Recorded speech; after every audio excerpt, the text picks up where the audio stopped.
જાણો છો જેમ કે કાલે 26/5/2026 મેયર ડિપ્ટી મેયરની કાલે મહાનગરપાલિકા ગાંધીધામે ચૂંટણી યોજાવા જઈ રહી છે સવારે 11 વાગે. આજે અમે ગાંધીધામ કોંગ્રેસે એક માંગ કરી છે કમિશનર સાહેબ જોડે કે જેમ આ ધ્વનિમતથી એક તો ચૂંટણી થાય ને એક આપણે હાથ ઊંચા કરીને ચૂંટણી થાય, એના કરતા આ ગુપ્ત મતદાન સિક્રેટ બેલેટ થી કાલે મતદાન કરવામાં આવે એ અમારી માંગ છે. કારણ કે જે જીતેલા કોર્પોરેટરો છે બધાને લોકતાંત્રિક પ્રક્રિયાની દરેક ચૂંટાયેલા કોર્પોરેટરને આપણે સ્વેચ્છા સ્વતંત્ર ઈચ્છા અને વિવેકથી એમને એક અધિકાર છે કે એક સિક્રેટ બેલેટ પેપરથી મતદાન કરે. અમારી આ ઈચ્છા, અમારી આ માંગ છે કે કાલે અમારા કમિશનર સાહેબ એમને લેટરને સ્વીકારે અને સિક્રેટ બેલેટથી કાલે મતદાન કરવામાં આવે. સાથે સાથે અમે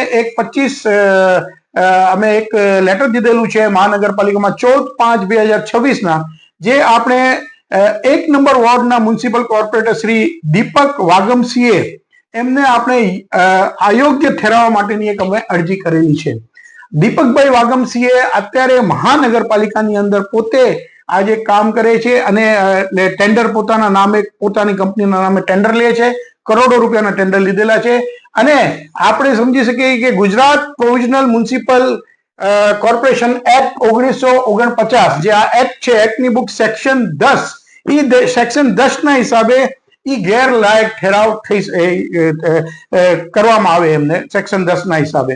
તો અમારે કોંગ્રેસ પાર્ટીની આ માંગ છે કે તાત્કાલિક કાલે એમને અગર જે મત દેવાનું અધિકાર આપવામાં આવશે વોર્ડ નંબર 1 ના કોર્પોરેટર શ્રી દીપકભાઈ વાગમસિંહને ને કદાચ જે આમાં મેયર ચૂંટાઈ ગયા પછી અગર એ ડિસ્ક્વોલિફાય થાય તો પાછી આ ચૂંટણી થવાશે મેયરની. અને કારણ કે આ અમારા કને પૂરા પુખ્તા સબૂત છે 1 નંબર કોર્પોરેટર જે દીપક વાગમસિંહભાઈના કે એ પોતે અત્યારે મહાનગરપાલિકાના કામમાં છે અને પોતે કંપની ધરાવે છે ને પોતે એમને કરોડોના ટેન્ડર પાસ કરેલા છે. એમના ઉપર અગાઉ દિવસોમાં પણ 25 લાખ રૂપિયાનો દંડ આજ મહાનગરપાલિકાએ મૂક્યો છે.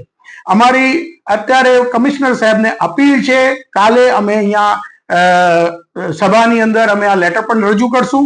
સાથે સાથે અમે અત્યારે પાછી અમે અપીલ કરીએ છીએ કે કાલનું મતદાન જે છે ગુપ્ત મતદાન તરીકે સિક્રેટ બેલેટ સાથે કરે એ અમારી માંગણી છે. નમસ્તે.